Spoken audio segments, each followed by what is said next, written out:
Hello lovelies, welcome back to my book channel. I'm so glad you're here. Unfortunately, this has probably been my worst reading month of the entire year. As far as quantity goes, I did read this month what probably is my favorite book of the entire year. So quality-wise, we had some really big hits, but we also had some really big losses. And quantity-wise, I only read a total of 5 books this month, which I mean, I can't harp myself too much for. For some people, that's a lot of books.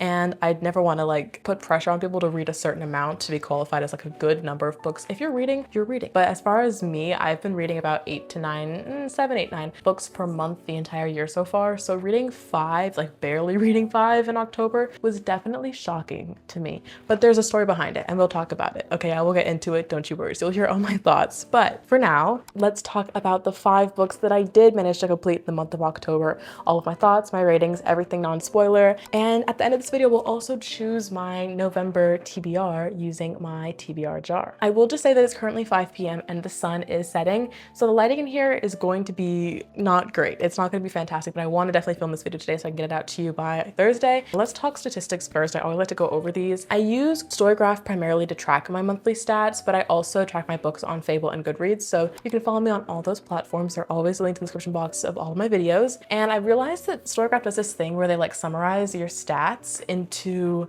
one graphic, and I never actually utilized that before, but it would make it a lot easier for me to post my graphics on the side of the screen here for you to see. So anyway, I'll just kind of read off of those. In the month of October, we read 5 books, like I said, and we read a total of 2,682 pages. Now, 5 books, again, it's lower for me, but 2,600 is about standard. It's because one of the books I read this month was over 1,000 pages, and that's why 5 books is insane, but also kind of makes sense because this one book just took me forever to complete. And if you know, you know, we'll get to it. My average rating this month was a 3.5 star, and it's because I had some phenomenal reads, but I also had some really big misses. Average time to finish each book was 12 days. You can see my graph of pages at the bottom, although I'm not sure how accurate that is. And then I read entirely fiction as usual. 60% of the books were under 500 pages and the 40% left were above 500 pages. They were all in print this month, which is interesting. I usually have at least some digital books, but every book I read this month was on my physical TBR, so pat on the back for that. And then lastly, my top category or genre was fantasy, followed by romance, historical, horror, and young adult. Let's get into all the books that I read. The first one that I picked up this month, which was on my October TBR, was These Infinite Threads by Tahira Mafi. This is a YA book. This is book 2 in the This Woman Kingdom series by her, and I had decently high hopes for it. Not only is it a gorgeous, gorgeous cover, I actually think this is such a pretty cover design. The first book in this series was really interesting to me. So it was, oh, the lighting is getting so cool. Again, lighting is going to fluctuate. Hopefully you don't mind that. So the first book in this series is about our main characters, Elise, and I think his name starts with a K. What is his name? Cameron. That's what it is. So it's basically a Cinderella retelling, but Middle Eastern inspired mythology to kind of mix with the story of Princess Cinderella. I thought it was really interesting. Book 1, it was kind of slow pacing, but the romance was really sweet and wholesome, and I really liked the vocabulary that Tahira Mafi used in her writing because I read Shatter Me and I did not like that book at all, but This Woman Kingdom had much nicer writing. So I picked up book 2. I was excited to go into book 2, and unfortunately this was a 2.5 star disappointment for me. I was actually so mad. I was so mad at this book. It was just so annoying. This book takes place over 24 hours, again, following directly after book 1. And it's not very long. It's 350 pages or something like that. But I feel like everything dragged out so long. The chapters are very long and all the conversations take up an entire chapter. And I feel like the characters themselves are talking about things for so long and repeating themselves. They're having the same conversation over and over and over when it could have just been solved in an email, frankly, but very quickly in a page or two. What a certain book can accomplish in this many pages should have been way more than what the story did in this. This was a filler book. It was annoying. The pacing was so slow, and I just honestly lost all of my love for the characters. This is another example of a YA book just simply not working for me. But book 1 I did enjoy when I first read it. I think I gave it 3.5 stars at the time. I have since bumped it down to a 3 star in hindsight after finishing this and just realizing I just don't care about the series that much. Now everyone says that the yearning and the romance gets so much better in this book. I will say, without spoiling necessarily, that the way that the romance works in this book is it takes a turn from what it was like in book 1. I think book 1 was a bit insta-love, and I understood that when I first read it too, but I still liked that better than what we did in this. I just think that the character in this that we're kind of focusing on more, I didn't like. And I didn't like Elise anymore, and I didn't like Cameron. Cameron was very angry in this book. Like the entire book, he was very mad. And Elise was very naive. And for some reason, I kind of understood both those character traits in book one, but they were really emphasized in this, and I didn't like any of it at all. So all that being said, it was annoying for me. I had to like push myself to finish the audiobook, and it was 2.5 stars. So I am DNFing the series, and I think potentially at the end of the year, I might just unhaul this book in book one, because they're very beautiful, and I want someone who really loves this series to be able to own it. But that person is not me, unfortunately. The next book that I read this month was, unfortunately, another 2.5 star book. I had some really rough reads at the beginning of the month, but then I picked it up towards the end. Anyway, but that book was Throne of the Fallen by Carrie Maniscalco. I had such high hopes for this book. Oh my God. I've had this book on my physical TBR for about a year and 4 months at this point, and I've been highly anticipating it. I thought it was going to be such a fun, not overly complicated, but you know, enjoyable, spicy fantasy romance read. Unfortunately, I actually really got the ick at this book, and I just couldn't enjoy it. So at the beginning, we follow our main characters, Prince Envy. This is the first book in a new series by Carrie Maniscalco, which follows all the different princes of hell. So we have like greed, envy, sloth, like, you know, the 7 deadly sins. And then he meets this girl named Camilla, who is an artist. She's a human at the beginning of this book. Now he's trying to solve a quest, or like complete this game, in quotations marks, that we as the audience members never fully get told about. It's always just like this background thing that's happening. Like, oh yeah, there's this game that he's trying to solve, and we're like, what are the clues? What is the point? You know, they're trying to save the people. Okay, what are we actually doing? It was never fully explained. So I was just like very confused about that. But something about Camilla is necessary for the game. They partners up with her, and they need to work together to like solve this clue, find this clue. She's supposed to paint this picture for him that's supposed to like fix his problems or like answer the game mystery. Girl, I don't know. Like obviously I sound dumb, but it's because reading this, I felt dumb because I was like, what are we even doing? I don't know. Anyway, all that to say, there's a very lust-forward romance in this, and then we, you know, go across the fantasy fae world kingdom and like find different people, and you know, it's basic fantasy, but in this case it just wasn't executed well. I feel like all of the characters were thrown out of like left field. It's like, oh, here's a vampire, oh, here's a fae, oh, here's a, you know, and we never got a full explanation of like how the magic works, how the world works, how the politics works. Why are there these princes of hell compared to these fae? Like what's the difference? Who is higher up in like the social ladder? Like it was just never explained. It's like there's a fine line, I think. Well, it's not even that fine because many series do it very successfully, but there is a line to walk between like overly explaining or being a really complicated world that's just like too hard to wrap your mind around, and then there's also the other half of that, which is like you're just so vague and you assume that your readers know what you're talking about when your readers don't, and we're just lost, and some of us want a little bit more clarification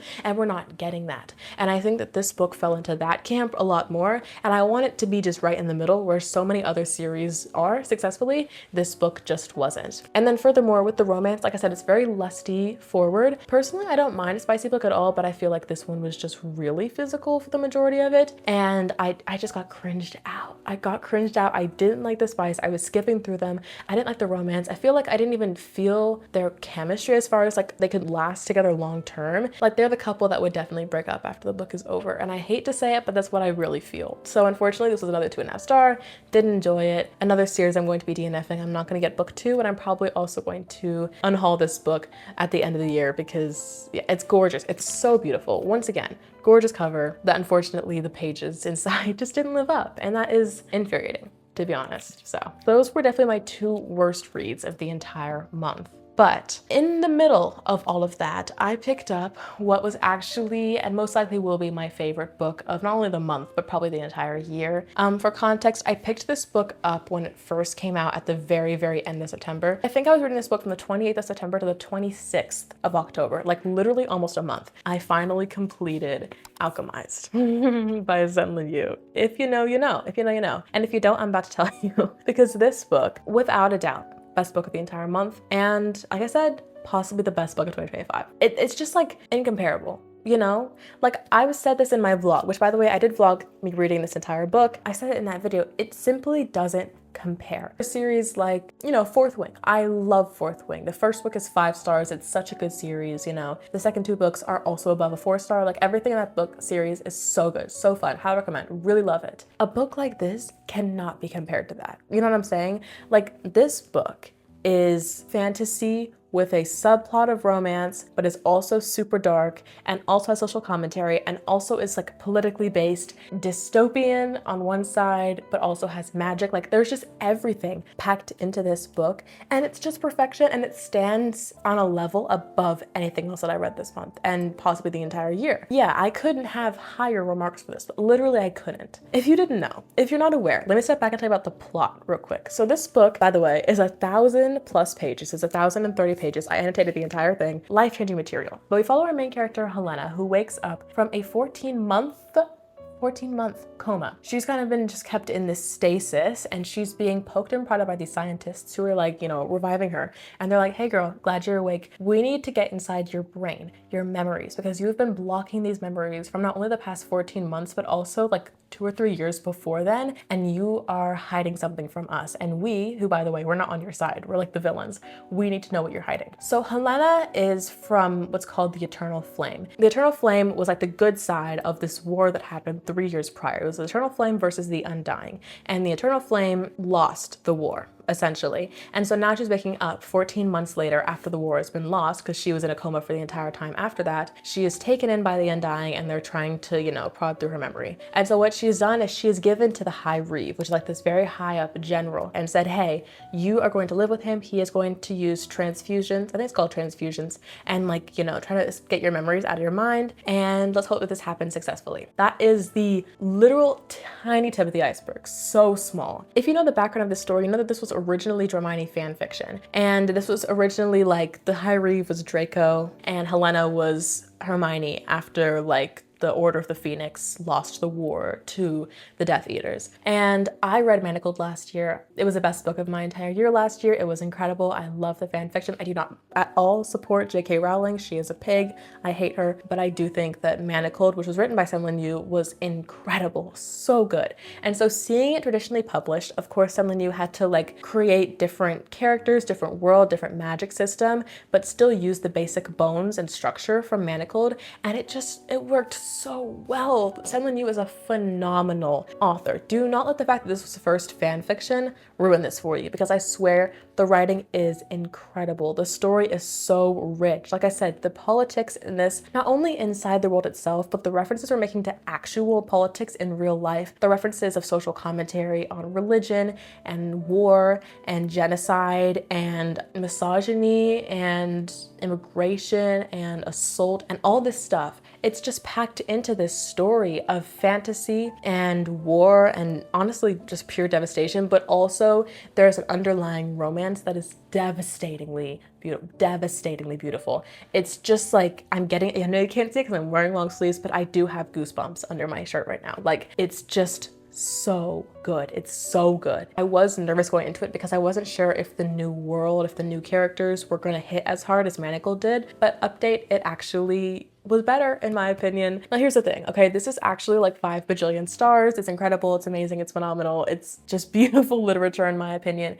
Do I think that everyone needs to read this book? No. And I think that you need to be the judge for yourself if you can handle the very intense triggers in this book, because we really get graphic with violence, with discrimination, misogyny, racism, sexual assault, and other forms of assault and death, and necromancy, like bring people back to life. There's a lot in this book. And again, it's done very graphically and it's painful to read about. So I am not gonna sit here and say that everyone should read this, because I think you need to take care of your mental health first. But if you're in a solid place and you want to experience the masterpiece that Sen Lin Yu wrote in 1,000 pages, you probably should, because again, it's just life-changing material. So I'm gonna stop yapping. Again, I have an entire vlog about this book and House of Flame and Shadow on my channel. You can hear more of my thoughts and watch me cry on the internet if you're interested in that. Wow.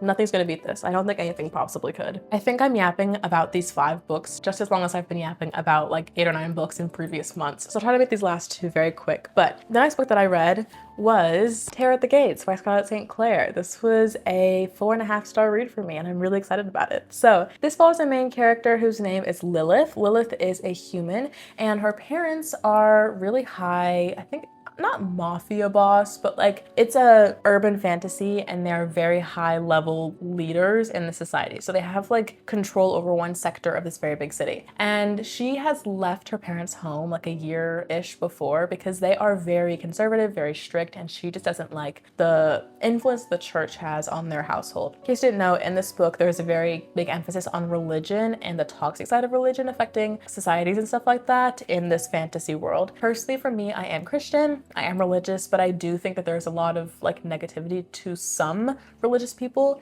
and I think that this book tackles that very interestingly, and it was like a bit of food for thought for me as I was reading this, and I think I can separate that from my own religious experience, which has been nothing but positive for me. So I wanted to make that very clear before I continue with this book. But anyway, Lilith has a friend named Zeraiv, and he is a little bit older than her. He also is like his own mafia boss. It's not really mafia, but that's like the best comparison I can make. They're like rich, they drive dark cars, and they like own businesses and stuff in this city. And he has his own little sector. I think it's below her parents, but it's still, you know, quite impressive. Now I'm telling you all this background information that you really need to know because the plot in this book, as far as fantasy, it's kind of just like you have to fall into it. There is not one like inciting force or like one specific moment that like starts a plot. It's just like you're following Lilith and her story as like this series of confusing and sad and weird things start happening to her, specifically with her family friends and with this like suspicious creature that she is sensing. And then she also has this like knife that she finds that she tries to get rid of but keeps coming back to her, and she's getting these weird dreams. Like things are happening to her, you know, but like there's not like one specific thing I can tell you that would not be a spoiler. What I can say though is this is a fantasy romance, and Zeraiv is love interest, obviously. And what's interesting is her and Zeraiv were very close friends like before the book even started, which is very curious to me. I feel like I love the friends to lovers trope, but I never see it in fantasy. I'm always seeing enemies to lovers and then occasionally like strangers to lovers, but friends to lovers is new, kind of. Like if you've read another fantasy book that's friends to lovers, comment below, let me know. I'd be very curious to hear about it. But anyway, I inhaled this in 2 days. I was listening to the audiobook, so I did have that to help me out, but this was just such an addicting, fast-paced read. Start to a fantasy, urban fantasy series, and the plot just at the very end of this book, overall, it was kind of predictable in a lot of ways, but there was one twist at the very end that I was like really impressed by, and then the last page had like something new added into it that I was like, oh,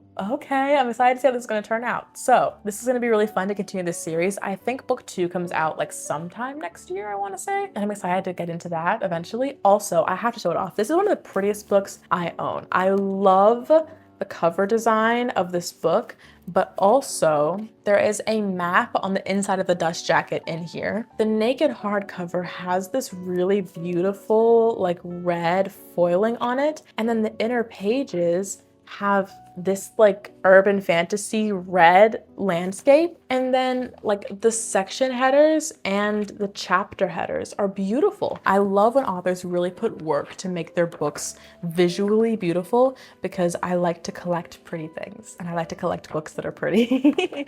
4 stars for this one. Fun time. So excited for the rest of the series. That was that. Okay. The very last book that I read this month, I finished yesterday. No, the day before yesterday, 2 days ago. That book is The Poisoner by Ivy Ophelia. And man, was this book a journey. I honestly like had such a good time with it as a whole. It was such a fun book. So in this book, we follow our main character, Alina. She is a botanist in Victorian England, but that's just kind of like her public persona. People who really know her know that she is a poisoner. So she mixes and experiments with poisons, and then she sells them to people mostly who want to like kill their really gross husband and things like that, right? Well, she meets this guy one day named Silas, and he's at a party, and she like sees him, and he's in a precarious position with a lady, which is very improper in Victorian England. He's kind of eyeing her, and he's really suspicious and really weird, and he starts stalking her. And then she starts stalking him back. And then he starts leaving like dead bodies on her front porch. And then she starts like poisoning his wine. And there's like this back and forth like banter and like feisty competition between the two of them. And it was just so entertaining. And it was like interesting to see a dark romance be in a Victorian setting. Do I think that the book was very overly historical? No. Not at all. Was it perfectly accurate? No. But like it was, you know, an attempt at being historically accurate. And there's also some fantasy elements in this that I won't spoil, but they did have like some twists in here on the fantasy side that were really fun. And also it is a spicy romantic book. So like the smut in this book, yeah. It was a good time. It was fun. However, All that being said, I was enjoying this book so much. 4-star material, right? I get to the last 50 pages in this book. Oh, and it ruins it. It ruins it for me. I was so annoyed because why? What was the reason? I don't understand. So without spoiling, basically we get to this end of the book and there were a couple plot twists that I honestly predicted. I was like, okay, yeah, I saw that coming. Yeah, I did. And then there was one that was like supposed to be like a really big deal. But then I was like, hey girl, talking to the author who I don't know. I'm like, hey girl, I think we all knew that except for you. Like this wasn't really a shocker. There was specifically one twist that I was like, oh, that's a good twist. I like that one. But then we get to the very, very end of this book, like last 30 pages, and there is a scene. It's not sexual assault, but it is an assault scene, and it definitely is like her being put in a situation where she is not consenting to what's happening to her, right? And not only was I viscerally uncomfortable, as anyone would be in a scene like that, hello, but also there was an instance where our MMC in this book could have done something about it. Not saying that I want her to be a damsel in distress, but I'm saying that like as a person in power, as a person who is a man, as a person who could actually step up and stop something from happening and prevent it, this man did not do anything. And I was so mad. I actually like it ruined his character for me. I think he was such a funny MMC. I think he was snarky. I think he was honest, pretentious, and a little bit of an asshole, but in a funny way that we can like laugh at while reading a book and then close it and put him away, you know, on the shelf. But like the ending of this book, I was like, no way are you just gonna sit there and do, like, no way, stand up, be a man, say something. Like I was actually so bamboozled. So anyway, that being said, I did bring it down to a 3.5 star. I wanted to be nice because overall the book was really good. I love Alina. She's a badass. I love her like profession. I think she's so cool. Hey Alina, go off and do something else and find a new man, because Silas is not the one for you. After that, the end of that book, oh no. So that being said, 3.5 stars. Do I recommend it anyway? I think it was a really fun time, yes, but I would just caution you against the ending because it may not ruin it for you, to be honest, but it ruined it for me, so.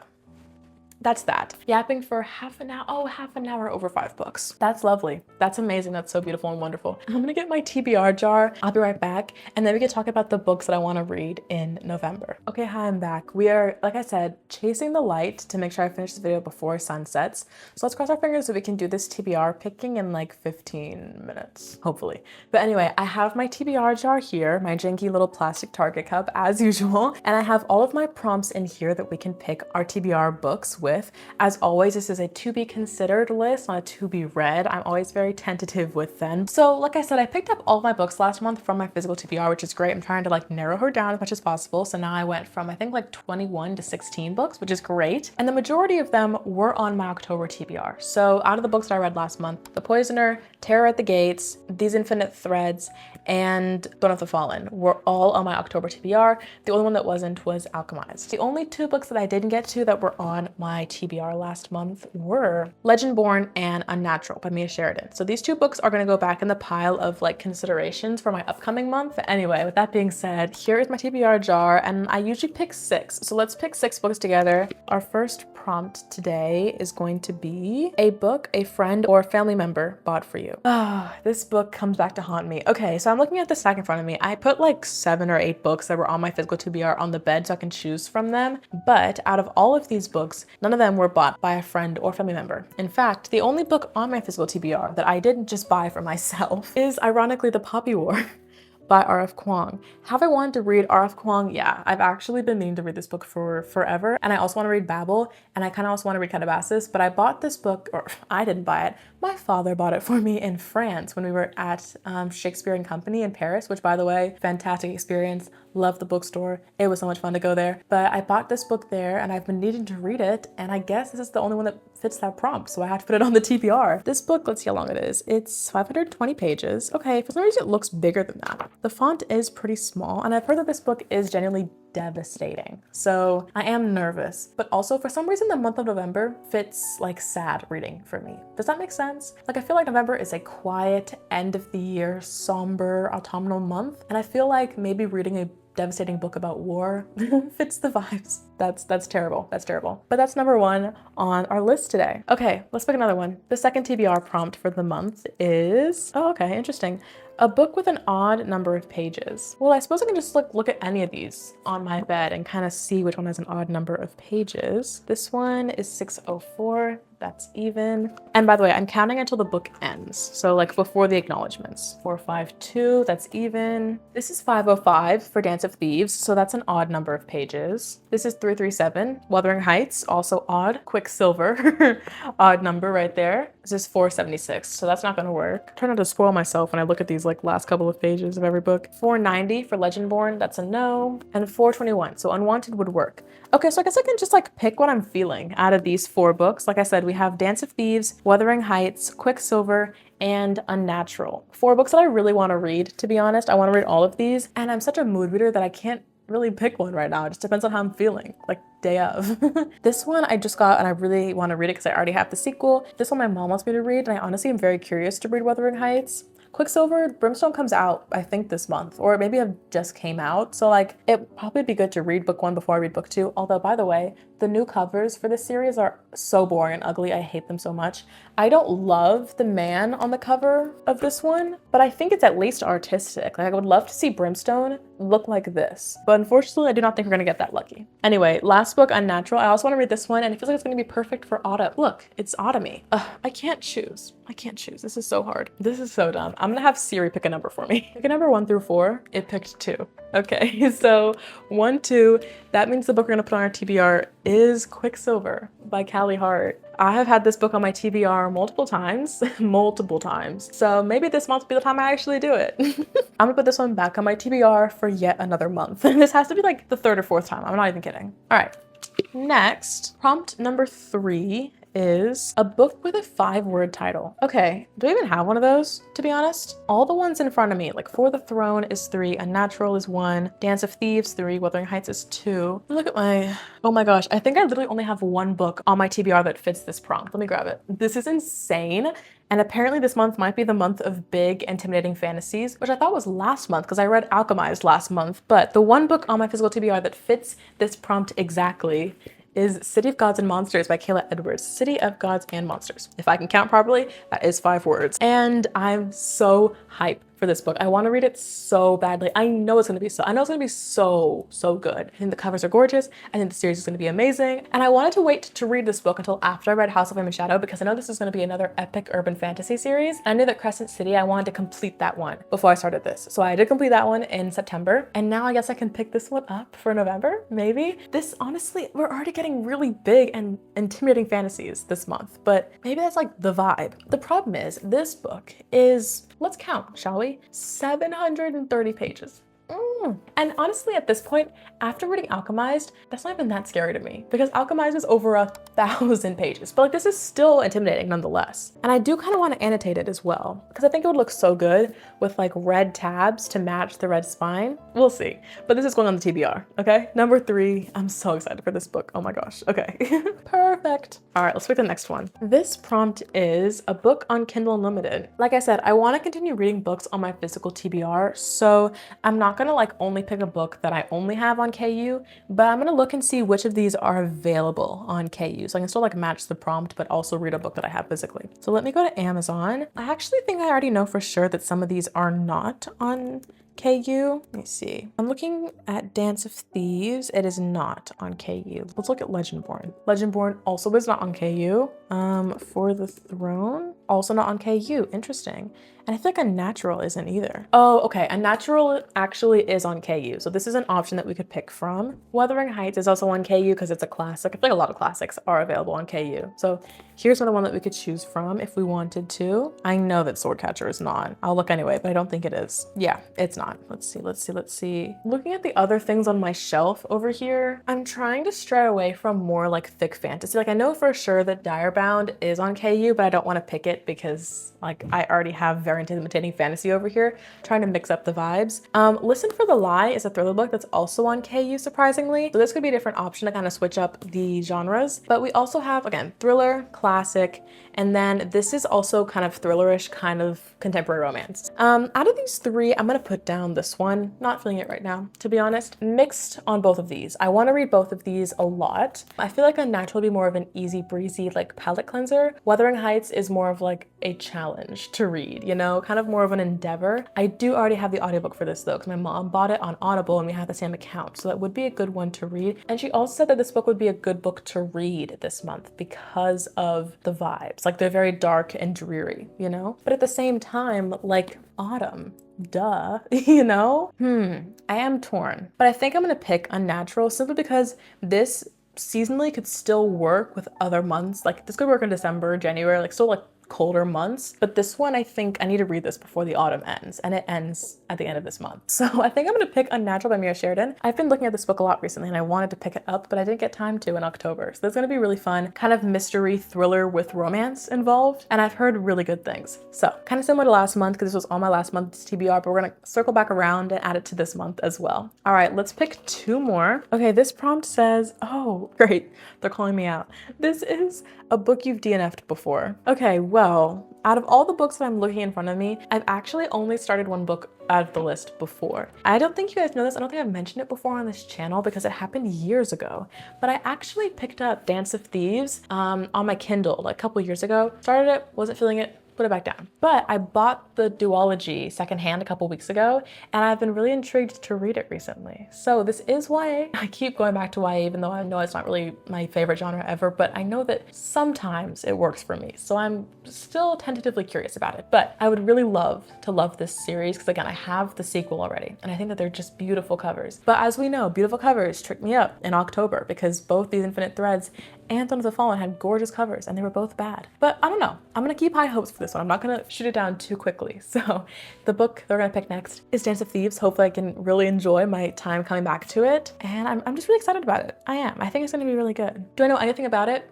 No.